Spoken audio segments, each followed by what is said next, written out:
வணக்கம் நண்பர்களே, இன்னைக்கு நம்ம பார்க்க இருக்கக்கூடிய இந்த காணொளி திருவாரூர் மாவட்டம் திரு ஆண்டான்கோவில் என்ற ஊரிலே அமைந்துள்ள அருள்மிகு ஸ்வர்ணபுரீஸ்வரர் ஸ்வர்ணாம்பிகை திருக்கோயிலை பத்தி தான் நாம பார்க்க போறோம்.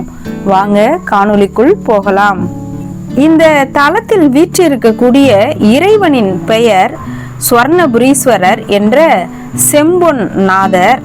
இங்குள்ள இறைவியின் பெயர் சொர்ணாம்பிகை என்ற சிவசேகரி.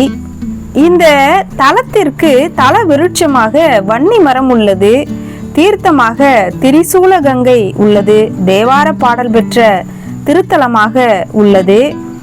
குண்டுபட்ட குற்றம் தவிர்த்தன்னை ஆட்கொண்டு நாற்றிரங் காட்டிய கூத்தனை கண்டனை கடுவாய் கரை தென்புத்தூர் அண்டனை கண்டறிவினை எற்றனே என்று திருநாவுக்கரசர் அழகுற பாடுகிறார்.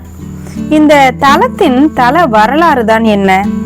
கண்டதேவர் என்ற மந்திரி ஒருவர் திருவாரூர் கோயில் கட்டுவதற்கு மலையடிவாரத்தில் இருந்து கல் கொண்டு வர சென்றார்.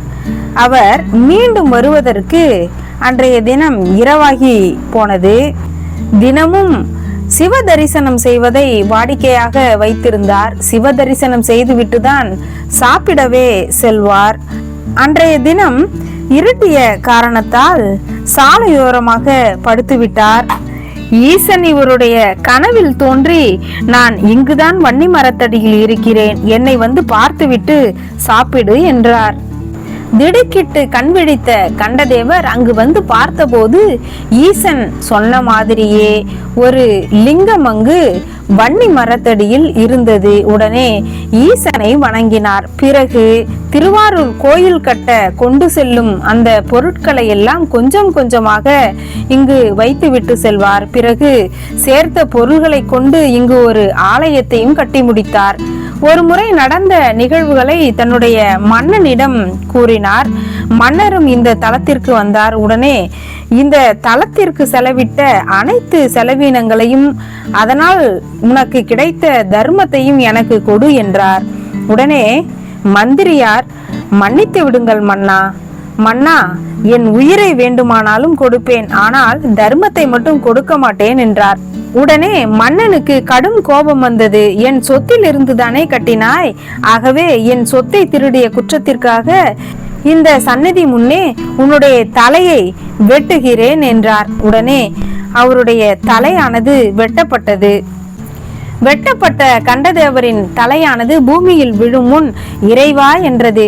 இதை பார்த்த மன்னன், சிறந்த சிவபக்தனை கொன்றுவிட்டோமே என நினைத்து தன் தலையையும் வெட்ட முயன்றார். உடனே ஈசன் அவர் முன் தோன்றி, நீங்கள் இருவரும் கணவன் மனைவி போல இருக்க வேண்டும் என்றார். உடனே மந்திரிக்கும் உயிரை கொடுத்தார்.